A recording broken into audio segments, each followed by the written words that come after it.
Hello and welcome. I am Matt Roddy, and this is the Greater Prescott podcast, where we talk about, you guessed it, all things Greater Prescott. Today, I want to welcome my guest, Hilary Moore. Hilary, thank you for being my guest. Thank you for having me, Matt. Hello. What's funny about this is that Hilary reached out, it's probably been, 6 weeks ago, 8 weeks ago, about wanting to start your own podcast, and now you're actually sitting here on my podcast. So it's so fun how these things happen. It's been a true joy for me to watch you record at least 2 or 3 podcasts on your own, which we'll get into. And I'm so glad that I can help you. And I'm so glad that you can be on, because your background in environmental things is, I think, really important.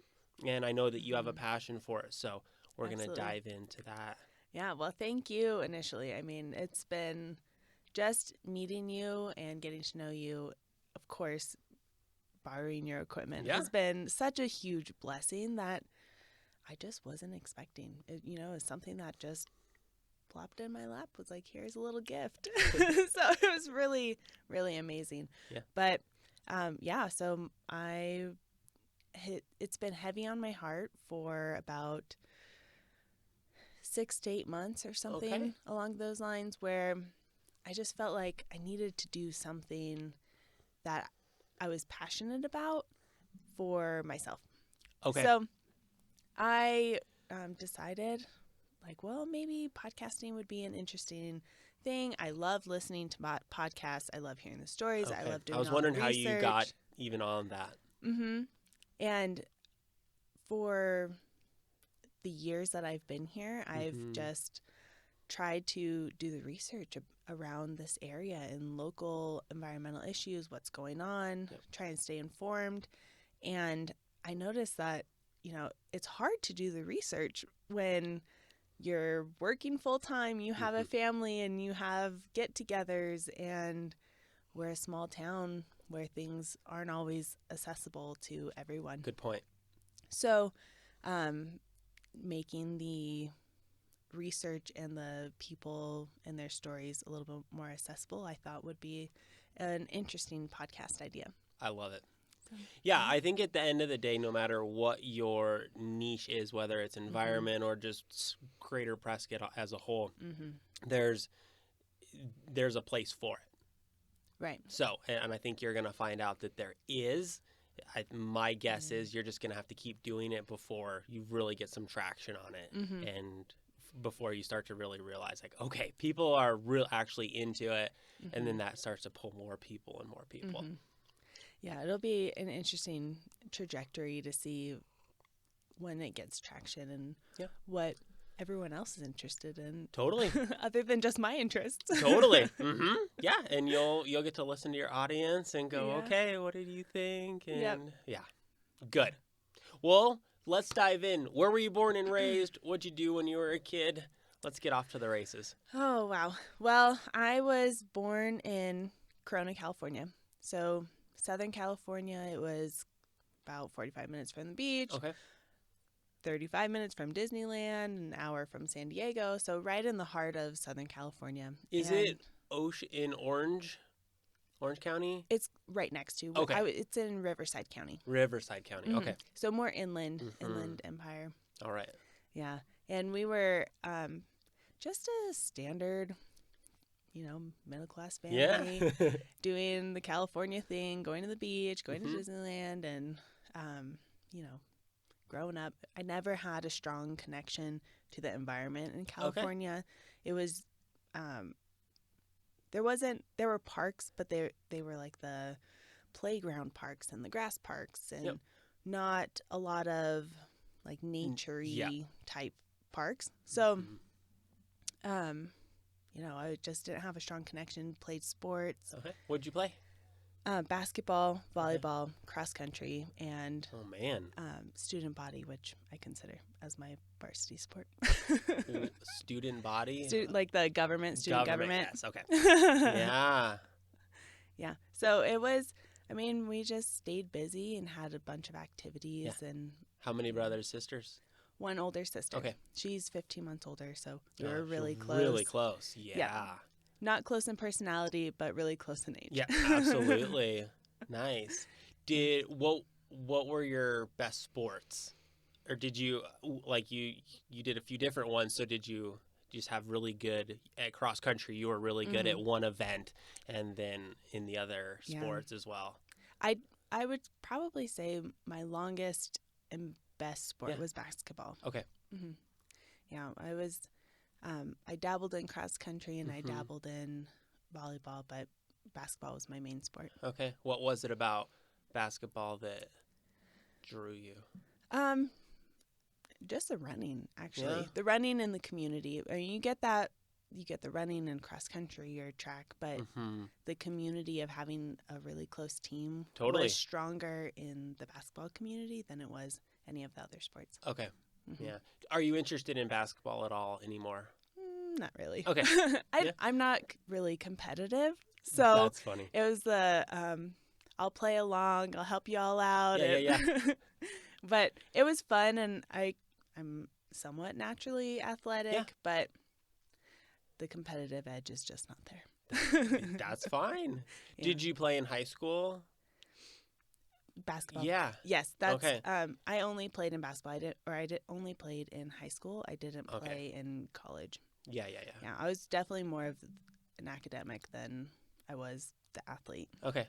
All right. Did you guys have season passes to Disneyland growing up? We did. Okay. Yeah. Because you made a comment that we were the typical California family, and I would actually argue that so many people who live there, they don't go to the beach. Obviously, going to Disneyland requires some finances, but I think a lot of people just live there without doing the California things. Like I would go there for vacation growing up. We went every year, not necessarily just to Disneyland, but to the beach and the Southern California lifestyle. Since we were so close, and back then, the passes were just so much cheaper than they are now. It's like good point. The progression of the prices from year to year is I'd like to see a graph amazing. On that.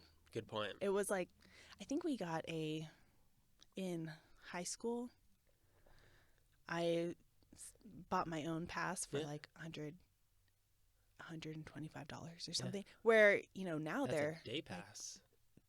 They're almost $1,000 or more, and that's just it's crazy. That's crazy. But we had season passes. My mom worked at our elementary school. Okay. And she also babysat some other kids during our off times. We were on the track schedule, so we're on school for like 2 months, and then we have a month off. On 2 months, have a month off. How normal was Something that? Along that line. I think it was pretty normal out in California, at least at that time. I think schools have started to change over to traditional, but it was really nice having that separation from school, and your vacation times were on the off season, so you're not going to places where everyone else is going. It's not like let's go to Disneyland in the summer. Oh, great, everyone's there. It's packed. Yeah, right. So we would go make a midweek trip. In the mornings, we'd hit our favorite rides. We'd pack our lunch, stay for fireworks, and then head back home. Oh man! And, it was just a really amazing experience to have. Okay. So many memories. What'd your father do? He was he's an aircraft mechanic for Northrop Grumman. Okay. So now they were in California, now they're in Florida, and he's doing the same thing. Okay. He's still working. Still working. Good for him. How many years has he been with Northrop? He's been there his whole working career. Wow. So he started... What's his name? Tom. Good job, Tom. Yeah. That's amazing. I know. It's really aspirational. Yes. So he is... I think he's been there for since he got out of the Air Force. He went in barely at 18. Okay. He was in for 4 years or something, and then started right afterwards. Man. So where does he work? Does he go to an airport, a military airport, and work? It's an industrial facility, so it's a manufacturing. So he's building the airplanes. Yes. For military wherever contracts. they're going. Okay, interesting. Yeah, man. I know. Does he have a degree, or is it more the mechanical? Like I can put it together. Yep, it was more mechanical. He started out. He's very mechanically inclined. Okay, working on cars ever since he could. Okay, and I think it's just been the years of learning the airplane and how to put it together and making it more efficient and stuff. That is so cool. So, got people like your dad, I want on my podcast. Right. Like, it's nerdy, but I think that the fact that someone will spend a majority his entire of his working life working on projects that he probably may not even be able to share some things about due to the sensitivity. Right. That's really cool. I know. It's really cool. Since they've gone to Florida, I hadn't been to the Florida facility, and I've just been wanting to go to like the employee appreciation day just so I could see what he's doing. Yeah. My brother-in-law works for SpaceX in Hawthorne, and Danny took us through the facility where they build the rockets, and it was amazing. Like that there's cool. just my favorite part was I was as close from me to you as I was to one of the engines, the rocket engines. And now, of course, there's a rope in front of us, and you're not supposed to touch it. But, I mean, we're right there, like, next to a rocket. Yeah. It was so cool. So. When I was younger, when I was, elementary, maybe middle school, we went to the Employee Appreciation Day where you bring your family to see what you do in California. But I didn't have the same appreciation as I would now. Of course. Now that I work in industry, because now I kind of understand how you start from a material. You go through machining and different processes to make the end process. So I would have your interest is significantly higher now. That makes perfect sense. That's cool. So what'd you do after high school? I went straight to NAU.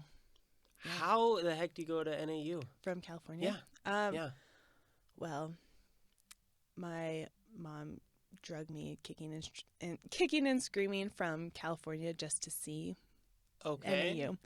I was not interested in going to school in Arizona. My only experience of Arizona was... Yeah, tell the people. Sierra Vista, way down south in either winter or summer.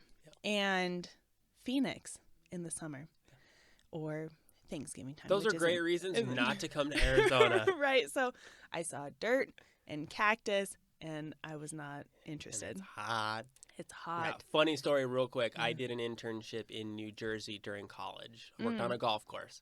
And the people back there, when I said I live in Arizona, they literally thought that it was tumbleweeds and cactus everywhere. They'd never been here. They had no clue. Your perception. Your perception, what you've experienced can be so skewed. Yes. And it was. Because my mom's like, it's not like that. I promise. Just we're going to look at it. And if you don't like it once we're there, then that's fine. Of course, once we started driving up the hill from Phoenix, I'm like, oh, wow, there's pine trees and there's mountains and what is going on? Yes. So we got into Flagstaff and I was like, yeah. Yes. So we why did she want to bring you to NAU? It was close, so they could still visit. I was looking at East Coast schools. Oh, okay. She didn't want me to go that far. Yeah, that's far. So from where I was, it was like a 6-hour drive. Totally. Which is you can get there in a day. No problem. Yeah. So we checked it out, and we got, I got some scholarship money, entered the honors program. So I just decided, I think this is a good fit. I went into the environmental engineering program. Okay. And I had some recommendations from a friend's father who's in engineering, and he was like, you know what, I think this would probably be a good fit. Take a look at it, see what you think. Got into the program, loved every single class that I went through. And I thought, wow, I guess this is what I want to do. It was easy. I got into college and just really found my passion. So I was able to stay on course and graduate in the set amount of years. Yes. So it was good. What drew you to the environmental engineering program? You know, you mentioned that when you were younger, you weren't necessarily infatuated with the environment per se. So what were some of the steps to get there? I really was interested in the engineering program. And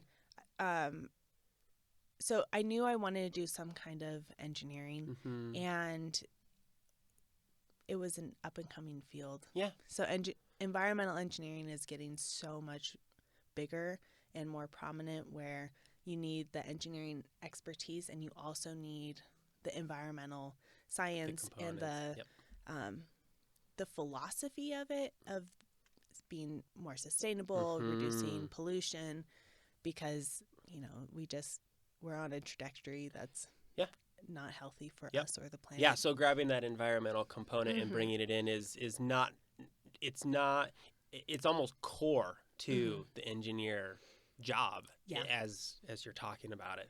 It makes perfect sense. Right. Makes perfect sense, because we've done decades and decades of just pure engineering without any thought of the environment or very little. Right. Very little. And there's a lot of damage that needs to be corrected. Right. So that's where we And no better way to start than, hey, we're doing a project. How do we, from the get-go, help make this as good as we can?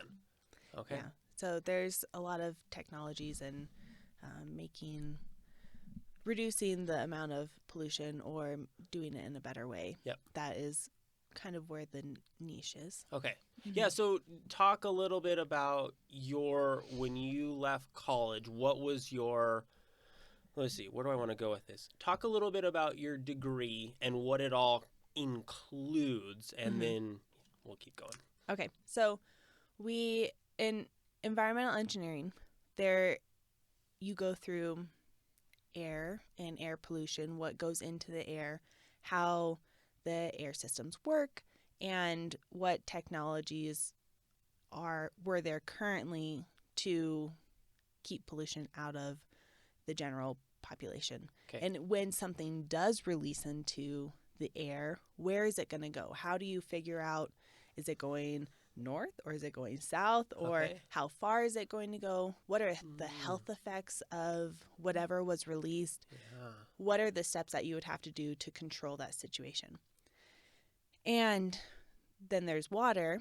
There's water as in groundwater, surface water, rainwater, that you need to look at. So groundwater, if there's any pollution that gets into the ground, it can seep into water that you drink, or water that's feeding rivers, or water that is in one aquifer and can leak into another aquifer further down. Just the whole soil structure, the geological structure, how the water affects drinking supplies and wildlife. Yep. Then you have surface water of just something being spilled into the water from,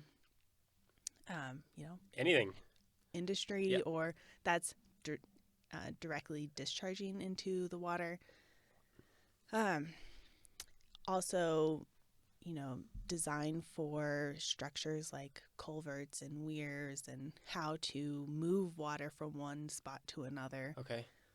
Systems like riparian restoration. Yeah. That's part of environmental engineering as Okay. well. And Makes sense. there's just so much. There's like the industrial side of it, where you have the industrial hygiene, where you're testing industry and designing landfills or managing hazardous waste and chemicals. It's pretty broad. And there's a lot of things that you just don't really think about. Yeah, we have a friend, I would call him more of an acquaintance at this point in my life, but he's more on the water side of environmental engineering. Like that's kind of his niche, where Ty has worked for kind of his career. Yeah. Yeah, you get into one sector and you become an expert in that area. There's at least one thing this all brings to mind. Number one, how much we have missed in the years before us. Yeah.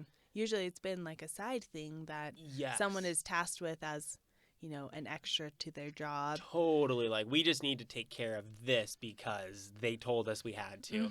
Now it's more like we have to do this entire thing or else we can't do a project or whatever. Right. And it includes a large chunk of environmental stuff. So my senior year of college, I interned with Ruger here in Prescott, the firearms manufacturer.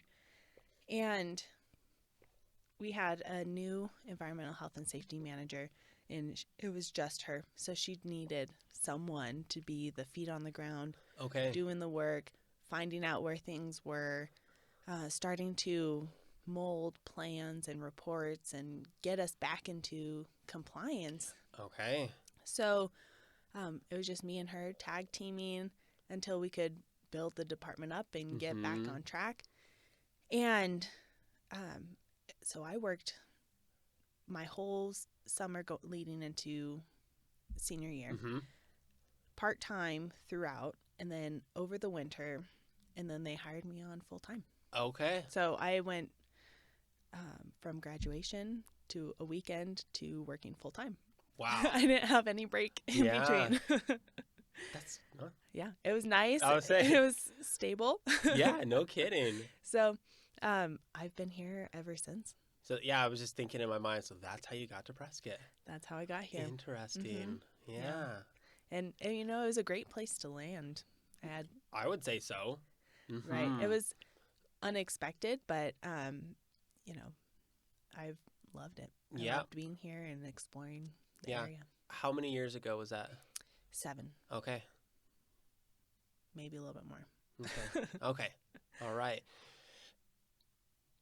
What was your job at Ruger? And what types of things did you do? How were you able to pull what you learned at school to help them and really get, because I know you and I have talked off camera just about all the work that Ruger's had to put in.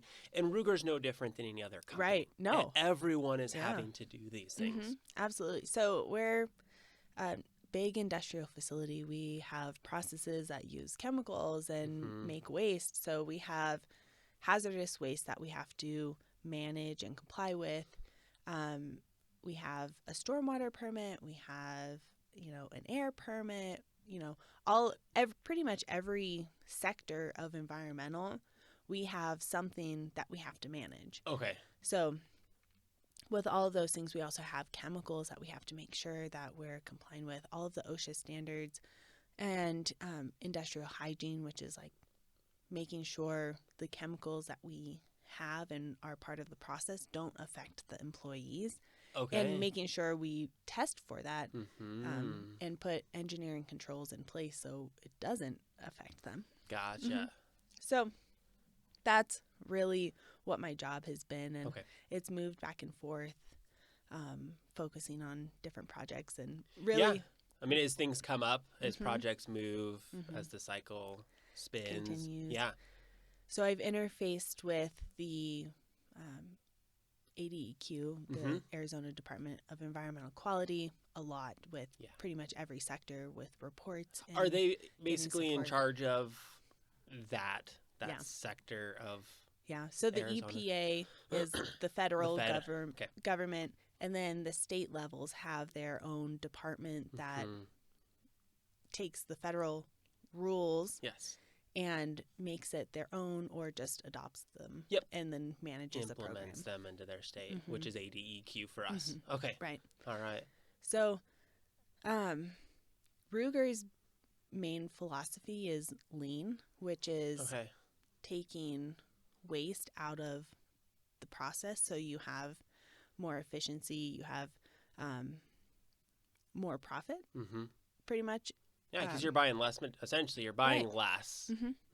So you're getting rid of all of the extra stuff that you don't need, materials or packaging or time and movement, getting rid of all of that. So you just do the essential value-added work, which it was really, you know, what my job is, which is so funny because you think of the manufacturing, you think of something tangible as in a product, Yep. but there's also something tangible as in waste. Absolutely. Which we deal with. Yeah. So yeah. it definitely goes hand in hand, and it was really something that I hadn't learned in school that I definitely learned in industry.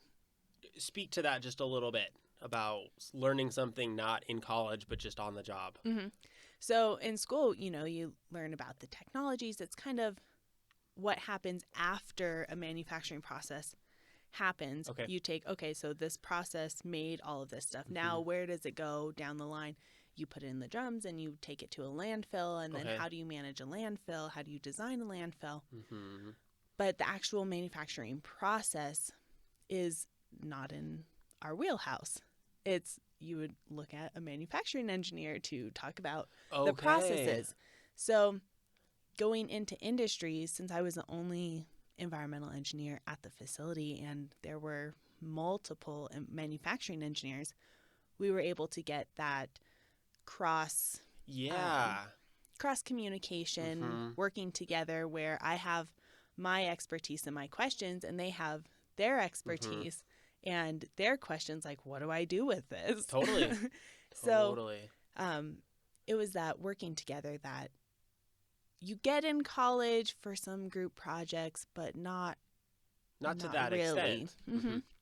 So that was something I didn't learn. I didn't know lean was a thing until I got there, and the manufacturing engineers are like, yeah, that's, a pretty popular management method. So it's like, cool. well, that's pretty cool. Yeah. That's pretty much what my job is, other than with different words. Yeah, right.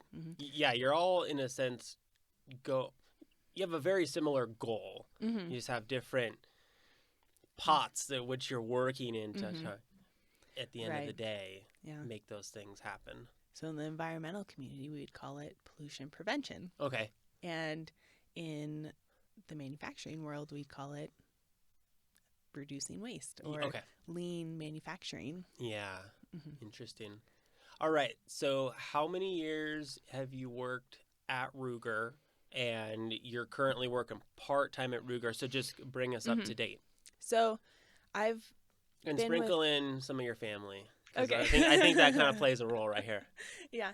So I met my husband in college. And so once I moved down here, he came with me. Okay.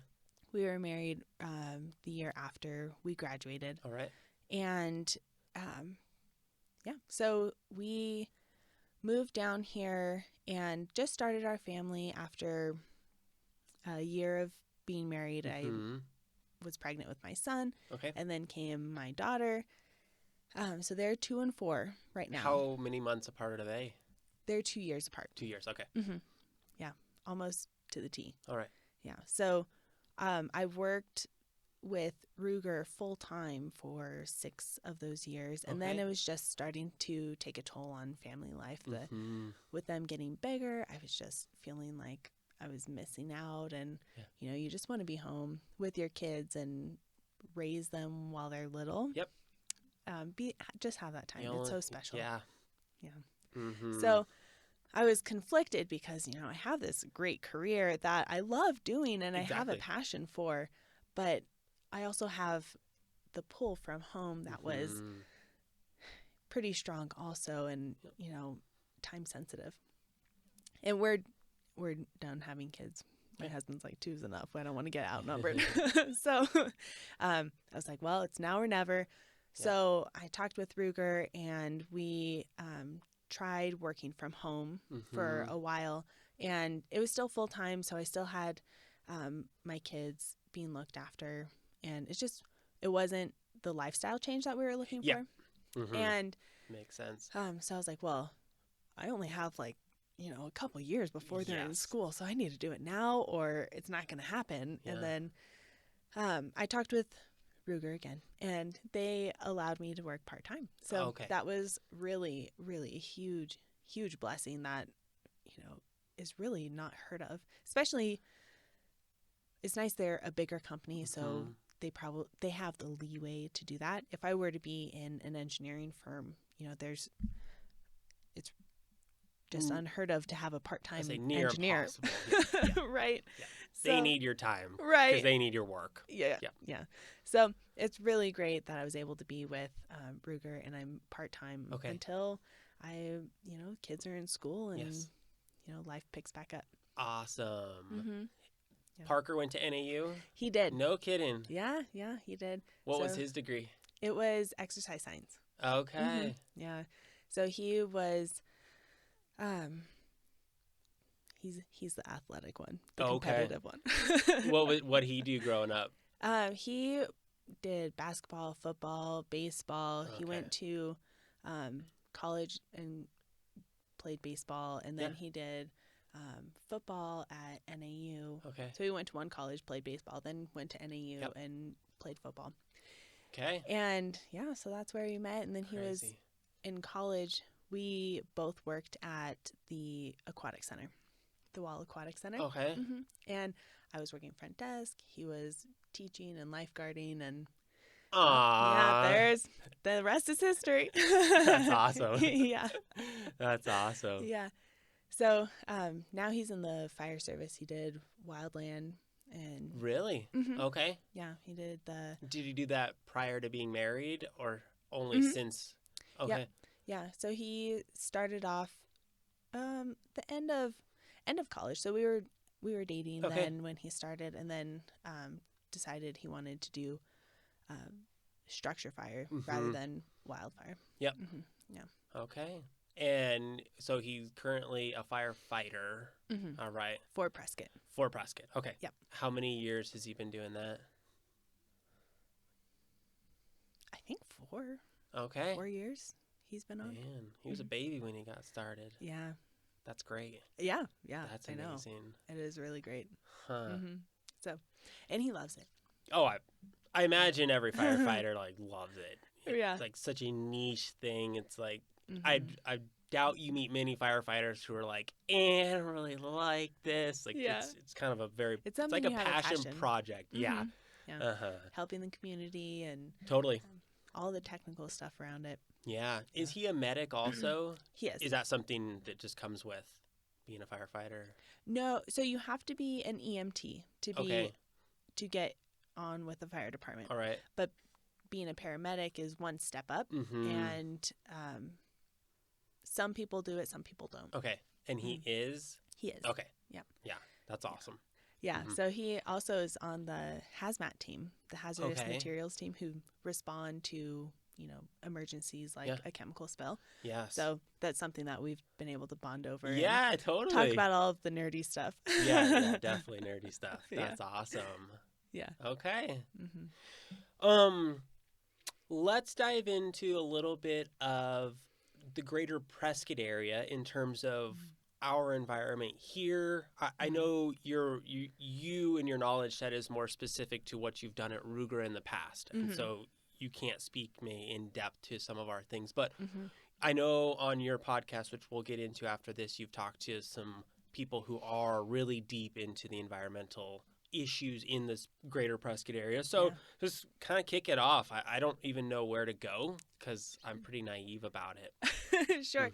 So since I was in industry and, life goes on and, things are changing rapidly, at least in my life, I was feeling disconnected from the environment here. And I was like, I see the dells, I see the grasslands, I see the antelope, but I don't really know what's going on. I hear about some of these water issues, and it's something that I want to know more of, and I want to become more knowledgeable in it so I can speak intelligently about what's going on and know both sides.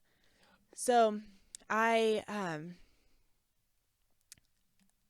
just started reaching out, looking at different organizations here, trying to start taking the kids to different playgrounds that are more geared towards educational on the natural history. And so we go to the center of the Highland Center of Natural History, and we love that playground. We love all of the events and festivals, and so starting to do things like that has gotten me entrenched into figuring out more about the Prescott area. Mm-hmm. So in Prescott, we have a very diverse ecosystem. We have, the 3 regions that meet together. We have really nice aquifers with clean, fresh water. However, with growth and with, just managing water, we have to protect it, or else we could run it dry. So it's just knowing that we have to protect it. Yeah. And that's one thing that I was like, wow, why isn't this a big topic for everyone to know about? Why am I only hearing it in little snippets? Yep. So diving into those issues, I want to kind of get it into a mode where everyone can listen to it, and that was the driver behind the podcast. So I'm really learning all of these issues with everyone else. Gotcha. As I ask the questions, hear about the issues, and bring up the topics. Yeah. Mm-hmm. I'm really glad you said one thing specifically. I want to know both sides. I want, since we just went through the whole presidential election, I heard someone say, I would love for, in this example, Trump and Biden to sit across from each other and argue the other person's point of view. Thinking they probably don't even know what angle they're really coming from, right? Like they probably haven't studied it enough to eloquently, concisely say, I think we should do, you kind of know where I'm going. Right. So, because I think that really begins to shed light on what the issues really are and how much we really know about it versus we're just pointing our fingers. Like, it's just your fault and his fault. And like, hold on, guys. Hold on. There's so much more to these issues than just, it's not black and white. Right. It's very gray, and there's so much information out there that I don't even know what I'm supposed to listen to, Hilary. I don't even know. So guess what? I'm not. Yeah. I'm just going to plug my ears. And it's easier to do that where it's, you're like, oh, that sounds really bad. I'm just not going to look into it. Yeah, the ostrich sticks his head in a hole. And I feel like that's what I do on a lot of issues where I get a lot of conflicting argument going on. And I'm like, I just don't have time to try to figure this out. Right. So for you to come along and go, you know what? We know we have issues. Yeah. Positive, negative, like there's things going on. What are they? What's one side saying? What's another side saying? Like, where do we really come out on all this? Yeah. And really just knowing the actual method of, or the path of what things take. So where does... Explain that. So you think of... We're just an average family. We go to Costco and get some groceries. Yep. We go to the grocery store. We get some groceries. We make our food, and we put all of the trash in the trash can. Where does that trash go? So we put all of the trash in the trash can in a plastic bag, and we tie it up, put it in the trash can. Who's the company that takes it? What are their goals? What are their aspirations? What do they see in that industry to make it better? Yeah. That trash then goes to a landfill. It just sits in the garbage bag, gets covered up by more garbage, gets covered up by dirt, and sits there until hundreds and hundreds of years later. And we fill up these landfills, and we cover them, put some grass on top, and then we start a new one. So knowing how that happens and where these landfills are, what the hauling company's goals are, what problems do they see, how we can reduce that and, be a, just more knowledgeable about the process. So you're like, well, do I really want to use something that's disposable? Do we really want to use something that's made, in China or somewhere far, far away with a material that's, we're bringing it in from somewhere and then it's going to sit in the ground in our country or down the street from us. Is that really something that we want to do? Or do I really want to use the weed killer that has really nasty chemicals that other countries are banning and then putting it onto the ground where my kids and my dog run around. And then that can be absorbed in their feet if they're running around, barefoot. And could it get into our water system? What are the effects of that? So things like that where, you're looking at the area and you say, well, really, is it going to get into the aquifer? Does it really matter? What aquifer? Do we even have water under our feet? What's an aquifer? So, things like that where you just don't know. I mean, here we have we have two great aquifers. We have the Big and Little Chino. Okay. And they're kind of like on top of each other, next to each other. And, it's a bowl of water. So water feeds in and water comes out, mostly through the river, but we also pull water out for drinking. Okay. And if there isn't the recharge, then we don't have water to pull out. Prescott actually recharges wastewater. Okay. So wastewater, like sewage, and goes from the pipes to a wastewater treatment facility. They take all of the nasties out and use bugs to eat it. And then you have just water left over. That is put into these big ponds where the water infiltrates the ground and goes back into the aquifer. Now, I talked with Gary Beverly about the Verde River and how the aquifer is, threatened. And the supply of water to the Verde River is threatened because we are pulling water out that would naturally go to the Verde River. But I also want to know, well, if we're pulling it out and we have this program in place to recharge the water, how does that work? And how much of water does that make up? Yeah. And does it make a dent, or is it just like, not really a lot? Yeah, so things like that. Just appease the people. Where, we just don't think about that when we turn on the tap. No. I think you have a really good idea for your podcast to begin to bring this information to light. Hey guys, have you thought about this? Because this is how it works. And so here's just some more information so that your knowledge set is deeper than it was before. So that, to me, it's just as simple as hearing something and going, you know what? I don't know if I want to use this type of disposable. Instead, it might be a little better to use this. Or just, again, these little things that start to add up over months and years. Right. And hundreds of thousands and millions of people. And that's what happens. I mean, we start with one or two little things, and then when we have kids, we start them on those one or two little things. Right. And then we keep adding on, and the more knowledge you gain, the more you're aware of the situation. That's it. Yeah. I'm big on awareness. And you talked about it earlier in terms of when you traveled to Arizona to, was it Sonoita or Sahuarita, and then Sierra Vista, and then to Phoenix, and you're like, this place just stinks. Yeah. Because you didn't have the perspective. You weren't aware.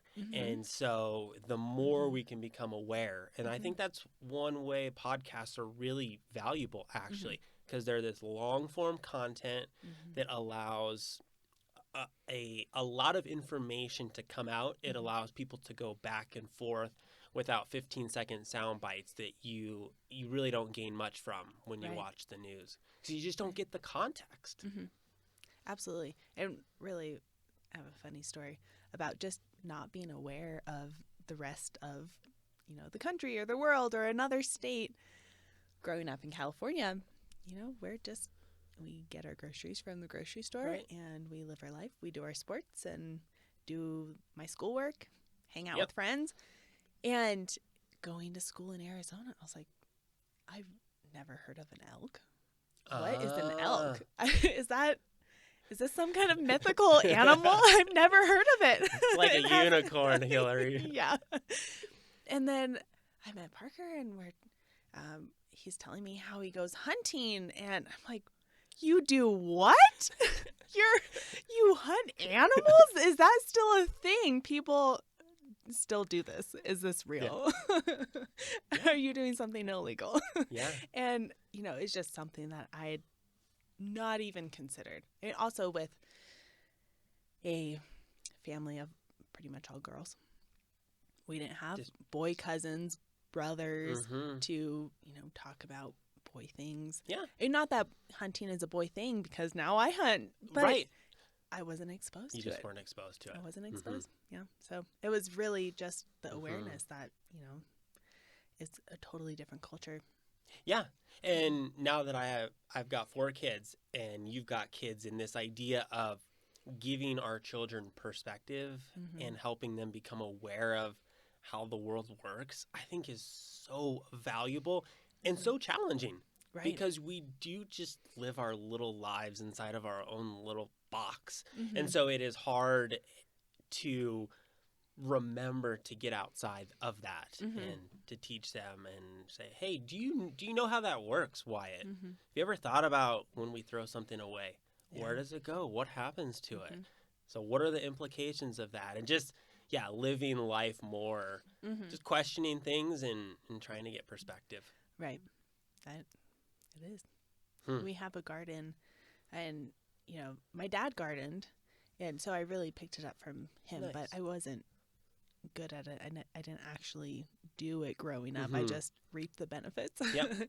And starting my own, I was trial and error. And now I finally have a system going, and both of my kids come out and they help me plant, or they help pick cilantro or pull out carrots, and they love it. And you're like, wow, it comes from the ground. It grows from a little tiny seed, and they love it. Yeah, I think the more that we as parents can do that with our kids in all aspects of life, I think the richer their perspective is going to be.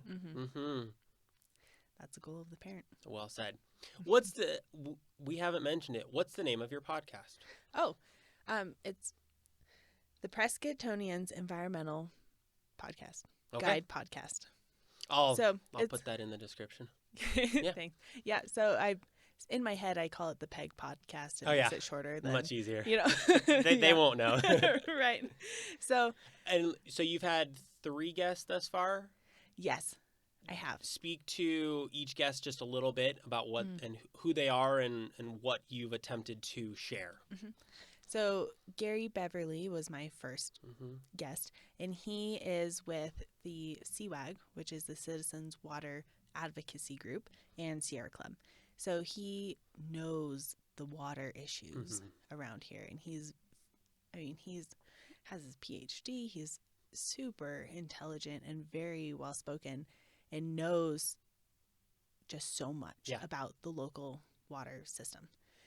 So we talked about how the water from the aquifer gets fed to the Verde River, and how important the Verde River is to the ecosystem. Okay. And it was just, one of those conversations that just fires you up afterwards. It was really great. And then, I'm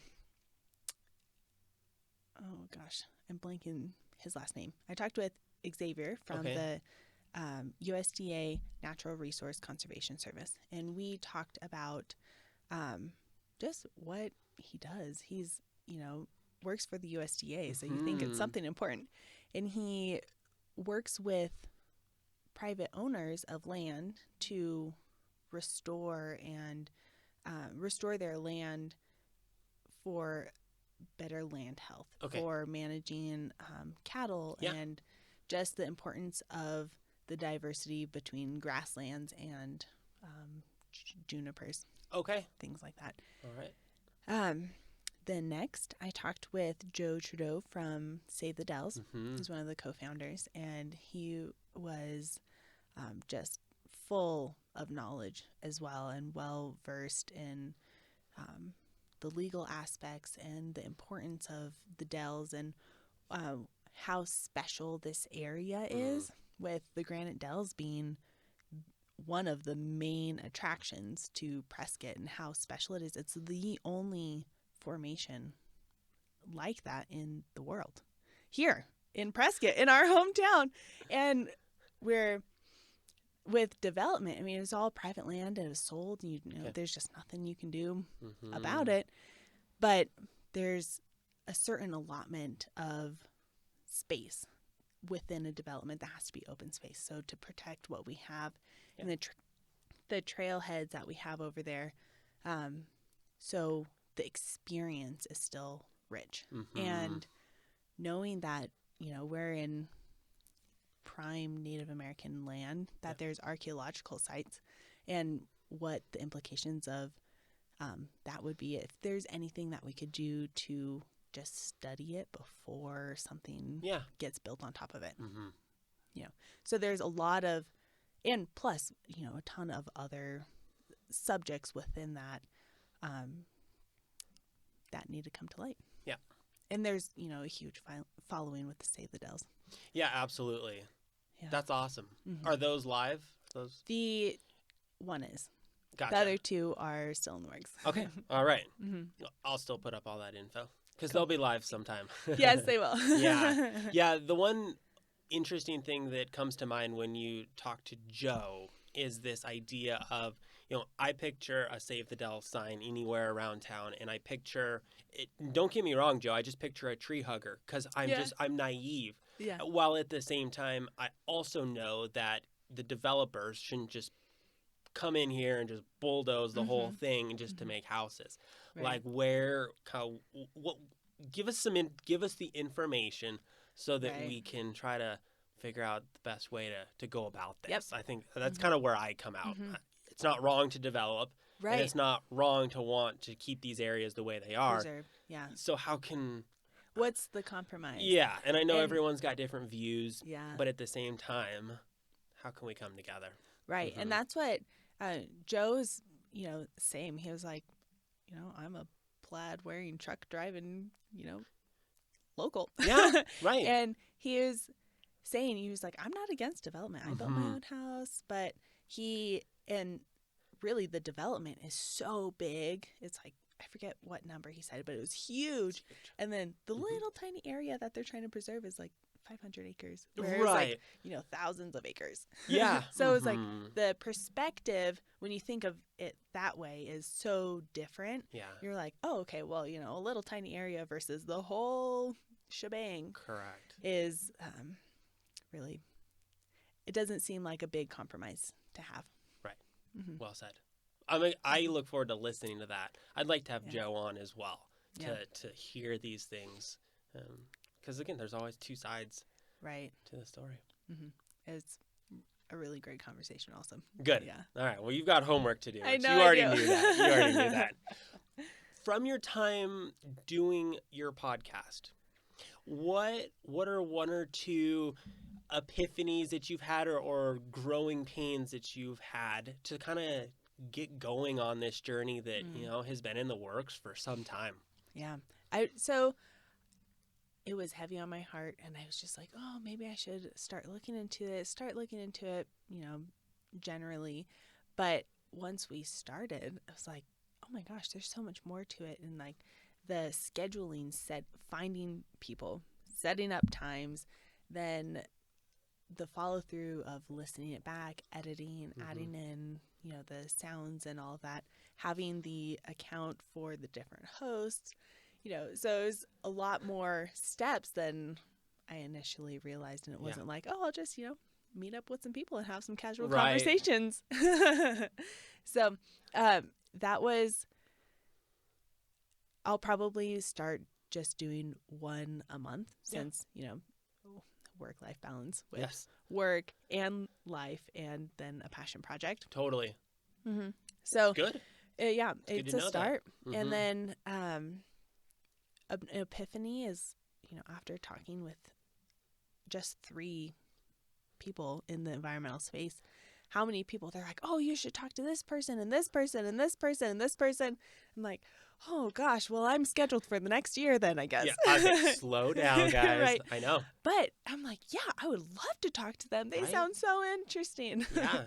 Great stories, great fields that, you know, it's like, wow, I just didn't realize we had these really interesting people here. Yeah, and I can see on your end, they're all going to have a unique angle, a unique lens with which they look at the environmental issues in our area, and that those are all important. Right. It's like, because you shared early on, you need that mechanical engineer, you need that environmental engineer. Like all of these pieces have kind of a unique focus, and kind of bringing it all together is, I think, something that will be really special for the people, for us viewers to learn about and know. So that's just a little piece of encouragement. I know you only have so much time in the day, but just to keep going and just to keep, what would be helpful for the people when it comes to the environmental issues. And of course, you're going to most likely be interested in them as well. Right. And that's really the goal, is like, well, I'm learning, so I'm sure other people will want to learn also. Totally. Yeah. So it's a one-stop shop, hopefully. Yeah, absolutely. Why, try to boil it all down. What is it about the environmental landscape that brings you so much passion? What's your why? So I would say when I was growing up, I didn't have a strong connection to nature. Yeah. In that I didn't know much about it, but I guess the connection was there. I'd go out into our backyard and I would hold the California golden poppy in my hand and know that my dad said, don't pick it because it's our state flower and it's illegal. And I'd be like, but it's so beautiful. I just want it. Yeah, and just playing pretend and being outside in the garden. So I would say I had the connection without the information. Yes. And so that passion has been there, but it just wasn't sparked or able to grow because I just didn't seek it out, and I didn't know that it was there. So once actually I moved to Flagstaff, I was like, wow, there's some big trees and there's like wildlife, and really.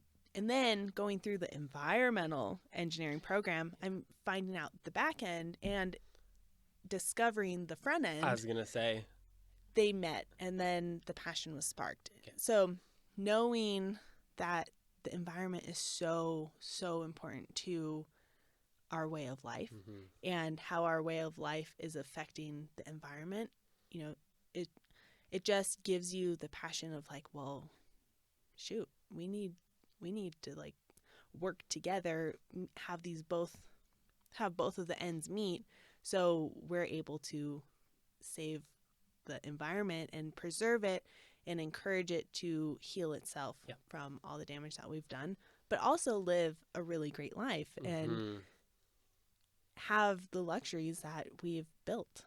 Correct. So it's a give and take, and everything is we're never going to get to a perfect world.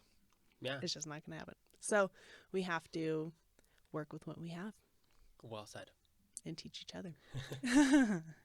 Besides working at Ruger, besides having a family here, now your husband's got a solid job with the fire service. What is it about the greater Prescott area that you and your family enjoy? Well, we are a big hunting family. Okay. So we like hunting. We love hiking and getting out into nature. Yeah. So the kids just love it. They thrive in it. We thrive in it. And really, so we like going to the lakes and to the parks and going on hikes, and enjoying downtown. Downtown is just gorgeous. Having that experience is just really nice. Yep. Yeah. I agree. The people out here are really great also. So, you have great friends, and it's just fun. One of the things that's been so surprising, I think perspective is just a good way to put it. I was born and raised in Tucson, then moved to Phoenix. So that's where I spent the first 35 years of my life, was in the heat. And I always thought I would much rather be hot than cold. It's just what I thought until we moved to Chicago for just a very short stint. And I was like, well, it's really cold in Chicago and it's snowy, and there's certain aspects of that I don't like, but I don't mind being cold. Like, I've totally had this perspective change. I'm like, you know what? I think I'd actually rather be up here and be cold than be hot. But one of the things I realize as we get into winter that I just love. We have an average winter temperature of 55 and sunny. And so you talk about all these outdoor activities. You can still do a majority of them in the through the winter. Yeah, we get some really cold days. We're going to get some snow, and you may not want to go outside then. But we just have such a rich outdoor area, and that's why we moved here too. Yeah, and we love all the snow things. Also, we of love course. playing in the snow Absolutely. and making snowmen when we can. And when it's snowing, it's like rain in California. When it rains, you go outside and you stand there. You're like, yes. Totally. Out here, you're like, it's snowing. Let's go outside. Yes. Yeah, I could not agree more. Yeah, it's an amazing area. It is. Yeah. And I think it speaks to we're going to have a lot more people move here. So how can we, as an area, create an environment that is sustainable? I don't even know the word, but just that we can move forward and people enjoy this area without. Right. And, my perspective is if you don't know it's there, then how can you protect it and preserve it and acknowledge that it's its own thing? Yeah. So if you don't know that we have these aquifers under our feet, how do you know that you can protect it? Or if you don't know that we have these companies that have chemicals, how do you know we can keep them in their bubble without and protect the people from them? Knowledge. Yeah, giving people the information. Well said. All right. 2 more sections before we wrap up. This is the rapid fire question section. All right. Are you ready? You already know all the answers. If there's more than one answer, give more than one answer. All right. Number 1, what's your favorite thing about Greater Prescott? Oh, the trees. What's your favorite restaurant in Greater Prescott? El Charro Norte in Chino Valley. It has, beautiful, beautiful, beautiful views. It's, the north side corner, Chino Valley. So you just look at the open grasslands and then the mountains in the background, have some Mexican food, have some live music. It's wonderful. I think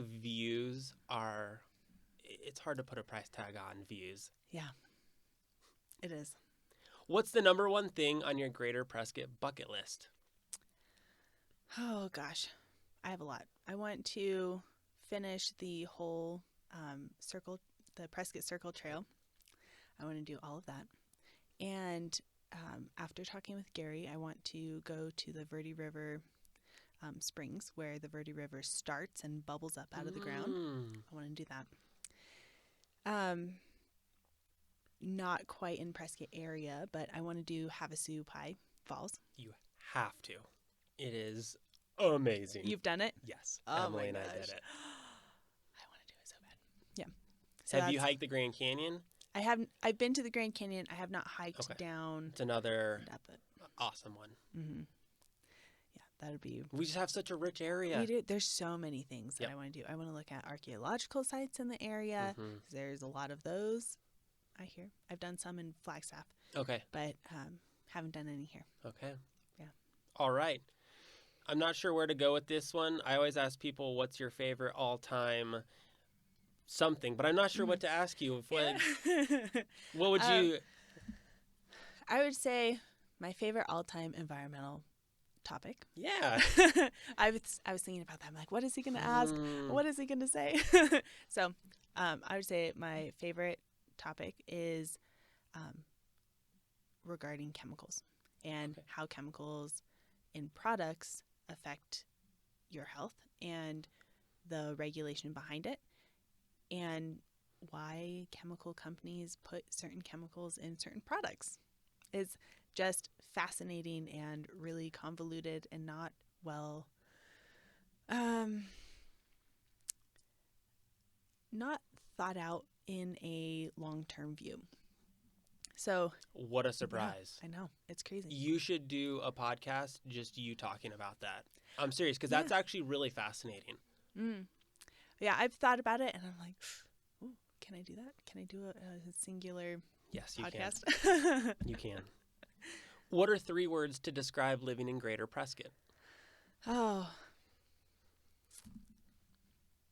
Peaceful. Friendly.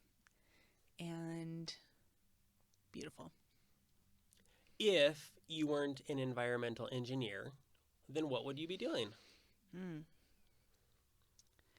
I'd probably be a massage therapist. I've always had an affection for massage and just, helping people relieve stress, but not really something that I've pursued. Yeah. Well, that's part of the question. Yeah. Last question. What's your favorite summer activity in Greater Prescott? I really like our 4th of July activities downtown. I think it's just a highlight of our summer. It is. And you get to be downtown, which is just, it's like one of the most quaint areas ever. Yeah. The friendly faces, the arts and craft festivals, just, the hustle and bustle and the people. It's really. It's kind of a magical weekend, actually. Yeah, it is. I would agree. Yeah, it seems like you're taken back in time. It is. Yeah, I'm curious. I'd like to speak to someone on how we as Prescott think we're going to keep that. Yeah. Because I think that's such a huge part of the draw. Yeah. Culture of Prescott. The culture of Prescott. Whether you just visit here or whether you live here. How do we see that, in a sense, not changing? Or how do we keep that? Keeping it true. Rather than building it up into like a phoenix or something. Yeah. Even with the people, the influx of people. Right. How do we keep that small town feel? It's interesting. I don't know. It's a good podcast. Yeah. Last thing, tell the people where they can find your podcast. We are on Spotify and Apple iTunes. Pretty much anywhere where you can get podcasts. Yeah. Sounds like you're on. You can find us. And we're also on Instagram. So I have an environmental page where I just do like family environmental stuff. And that's more environmental strategies. Okay. I'll put up all that information. Cool. I'll have you email it to me and I'll put it all up. All right. Thanks for sharing everything. Yeah. Sure. This totally gets my mind moving in terms of the environmental issues at hand. Yeah. And again, like you said, that's great. Just to become aware of them and to have information about them, like that's number one. Right. Number one. It's where you start. That is where you start. Anything else I forgot before we wrap up? I don't think so. Okay. Well, then let's close it out. Thanks for your time. I'm glad that we were able to do this. Me too. It was fun. I'm glad we did it. Were you as nervous as you thought? How nervous were you leading up to it? Pretty nervous. Okay. Yeah. Good job. Yeah. Well done. You should be proud of yourself. I'm definitely not one to be very social and conversational, so it's definitely out of my comfort zone. Well, just a side note before we close: when you borrowed my podcast gear, you left a paper with a bunch of notes on it, and I'm like, she's one of those podcasters where she actually writes notes. I'm like, I actually was like, I probably could do that too. I at least write a few things to keep me in line. So, I'm glad. Kudos to you for starting your podcast. Keep doing it. Thank you. There's great value in it, and I know your time is limited, so maybe one a month is just perfect for you, or however you figure it out. But just keep doing it, because I think people will learn a lot. So, thank you. Thanks for your time. Let's close this puppy out. You guys, thank you very much for watching. I'll put up all of Hilary's information, and I would say if you have any ideas for people that she could have on her podcast, let her know. Reach out. It's kind of one of those things that the snowball gets going, and all of a sudden there's just a lot of amazing people with really good information. So let her know. Definitely. You guys, thank you very much for watching. Goodbye.